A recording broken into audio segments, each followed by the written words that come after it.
bara Nokiyaa sana.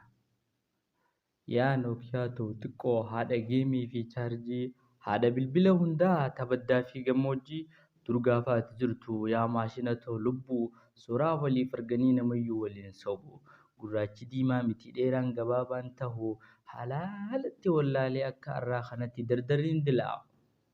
Erga ati kuttee bara kurfootii yaa tiru wal arguudhaafuu firrii eessa jirtaan hin jiru. Lookeeshina jaanii sanumaan wal barbaada. Haala qilleensaatiifis ka gammoojjii fi baddaa ilmaan keetu qorataa sa'uu quba qabda. Waa hedduutu nuuf dhufe burqaan gaarii fi badaa kun hundi bu'aa keetii ofitti boonuu qabda. Dur guyyaa biititeetii si bitachuu dadhabne har'a gatii guddaadhaan ismaartifoonii baanan fayyadamuu jalqabne. Wareegama kafallee kunoo bitatu jirra. Ilmaan kee bituuf jecha kalee hobbaafne firra. Kennaa waliif kenninee aayifoonii waliif irra. Waan barbaachisu godhuuf ta'e ilmaan keetiif taraan. Waan barbaachisu godhuu ta'e ilmaan keetii taraan. Janaan dagaayidee dachee rabbii laaqamtee shakkii manatti galtee maatiin mana tokkootu wal basaasuu jalqabde. Abbaan ilmoon amanuu jaarsi jaartiidha shakkaa. Wal bira tattaa'eeti afaan isaan callisee wal mari'ata harkaan. Dhokatee suuraa kaasa abbaa yoo mariisisa. Bakka guyyaa oolee suurumaanii beeksisa.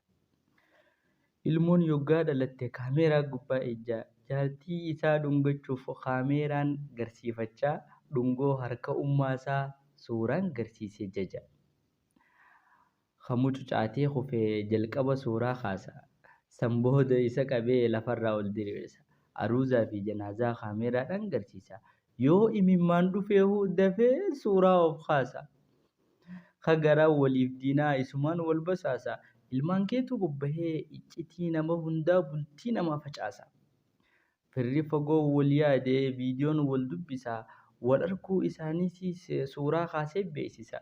Guyyaa ziyaaraa deemes bakka dhaqe san faarsee hedduu ol kaasee jaja. Sadaqaa kennuufillee kaameeraadhaan of kaasa. Ikhlaasa nyaattee kuttee Nokiyaa ta'uu dhageessaa. Ilmaan keetu hojjetee xiqqeenya moo si boonsa. Wanta dhufeef waan ta'e hedduudha harkaa qabna. Yoo rabbiin nuuf hayyame fuulduratti deebina bakkuma jirtu sanitti nagayatti dhaammanna.